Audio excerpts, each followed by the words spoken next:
Yan po yung tinggalan. Ha, yan po. Ang dadaanan namin pababa. Yan.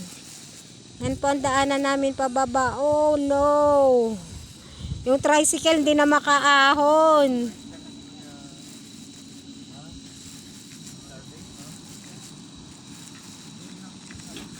Ganito po yan oh.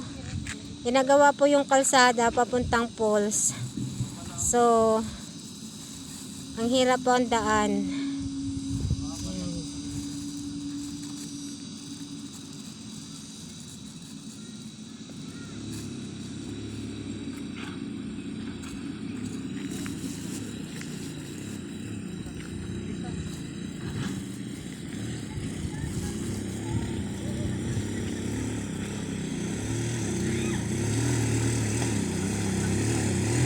Oh no!